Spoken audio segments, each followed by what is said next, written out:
సాధారణ వ్యక్తులను అసాధారణ మనుషులుగా తీర్చిదిద్ది వారిలో పోరాట స్ఫూర్తిని, దేశభక్తిని నింపిన అసమాన స్వాభిమాన చక్రవర్తి శివాజీ ఛత్రపతి బిరుదుగాంచి హిందూ పాదషాహీ సామ్రాజ్యాన్ని ఏర్పాటుచేసి చక్రవర్తి అయిన శివాజీ మహారాజ్ పట్టాభిషిక్తుడైన జ్యేష్ఠ శుక్ల త్రయోదశిని హిందూ సామ్రాజ్య దినోత్సవంగా జరుపుకుంటున్నాము. ఈ ఏడాది జూన్ 20న హిందూ సామ్రాజ్య దినోత్సవంగా జరుపుకుంటున్నాము. శతాబ్దాలు గడిచినా కేవలం శివాజీ పేరు తలిస్తే చాలు గుండెలో స్వాభిమాన జ్వాల రగులుతోంది. పోరాట స్ఫూర్తి ఉప్పొంగుతోంది. దేశం ధర్మం పట్ల ఆరాధనాభావం జాగృతమవుతోంది. ఛత్రపతి శివాజీ ఈ జాతికి జీవనాడిని అందించాడు. ప్రతి హిందువు ఛాతిని చాచి ముందుకు ఉరికేలా, ముష్కరమూకలు వెన్ను చూపి పారిపోయేలా చేశాడు.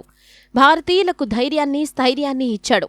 ఆయన అగ్రపదాన నడుస్తూ ఉంటే విదేశీ మతాల దాడులను, కుట్రలు, కుతంత్రాలను ఎదుర్కొని హిందుత్వం నిలిచింది. నీలాకాశంలో భగవాధ్వజం సగర్వంగా రెపరెపలాడింది. పర్యవసానంగా దక్షిణాదిన విశాల హిందూ సామ్రాజ్యం సుస్థిరంగా నెలకొంది. ఉత్తర భారతీయులకు మనోధైర్యాన్ని కల్పించింది. మొత్తానికి దేశవ్యాప్తంగా హిందుత్వం తిరిగి ప్రాణం పోసుకుంది. ఆనాడు శివాజీ చేసిన పోరాటమే నేడు సనాతన ధర్మం నిలదొక్కునేందుకు కారణమైంది. పోరాట పటిమను రగిల్చే ఆయన జీవితం ప్రతి భారతీయుడికి ఆదర్శం. శివాజీ తన సమాజ రక్షణకు, తన కర్తవ్య నిర్వహణకే ప్రథమ ప్రాధాన్యత ఇచ్చారు. అదే సమయంలో స్వార్థం, అహంకారం, అధికార గర్వం వంటి వికృతులకు, దుర్లక్షణాలకు అతీతంగా కేవలం ధర్మరక్షకుడిగా, ధర్మకర్తగానే పాలన సాగించాడు. స్వామి సమర్థ రామదాసు ప్రతినిధిగా రాజ్య పాలనను కొనసాగించారు. నేటి పాలకులకు శివాజీలోని ఈ సద్గుణం ఆదర్శనీయం. శివాజీ తన శత్రువులతో వ్యూహాత్మకంగా వ్యవహరించేవాడు. అవసరమైన చోట అనవసరమైన భేషజాలకు పోకుండా ఒకంత తగ్గి ప్రవర్తించాడు. అనువుగాని చోట అధికుల మనరాదు అన్న స్ఫూర్తిని అనుసరించి తన తండ్రిని కాపాడుకోవడం కోసం మొగలాయులకు లేఖ రాశాడు. ధనం అవసరమైనప్పుడు సూరత్ను కొల్లగొట్టి స్వరాజ్య నిర్మాణానికి ఉపయోగించాడు. ఆగ్రా కోట నుంచి తెలివిగా తప్పించుకున్నాడు. ఈ సమయంలో మొగలాయి సేనలను బోల్తా కొట్టించడంలో శివాజీ చేతిలో తయారైన మరో తురుపు మొక్క భాజీ ప్రభుదేశ పాండే. ఆయన చూపిన నేర్పు, తెగువ శివాజీ వ్యక్తి నిర్మాణ కౌశలానికి ఓ తార్కాణం. శివాజీ తన రాజ్యాన్ని తమిళనాడులోని తంజావూరు, కర్ణాటకలోని జింజీ వరకు విస్తరించాడు. అద్భుత రీతిలో నౌకాదళాన్ని నిర్మించాడు.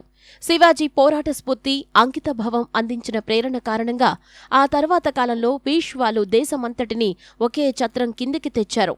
అంతేకాదు ఆ తదనంతరం కూడా సాధారణ సమాజమే ఐక్యంగా నిలిచి తమను తాము రక్షించుకున్నారు.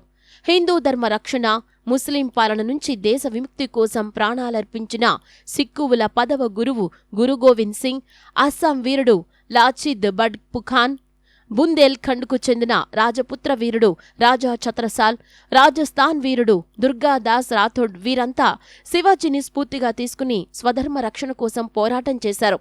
శివాజీలోని స్వాభిమానం, దేశభక్తి, సాహస ప్రవృత్తి లక్షణాలతో పుట్టిన ఆజన్మ దేశభక్తులు డాక్టర్ హెడ్గేవార్. ఆయన జీవితమే డాక్టర్ జీ సంకల్పానికి ప్రేరణ. శివాజీ చూపిన మార్గమే బాటగా హిందూ సంఘటన, తద్వారా భారతదేశ పునర్వైభవ సాధన అనేది డాక్టర్ జీ స్వప్నం. అది సాకారమయ్యే రోజులు దగ్గరలోనే ఉన్నాయి. ఆ దిశగా నేడు భారతావని అడుగులు వేస్తోంది. చారిత్రాత్మకమైన ఈ దివ్య దృశ్యాన్ని మన కళ్లతో చూసే అదృష్టం లభించడం, భారతదేశాన్ని తిరిగి విశ్వ గురువుగా దర్శించే భాగ్యం పొందడం ఆనందదాయకం. ఈ పనిలో మనమంతా భాగస్వాములయ్యేందుకు కావలసిన శక్తి సామర్థ్యాలు పెంచుకునేందుకు కృషి చేద్దాం.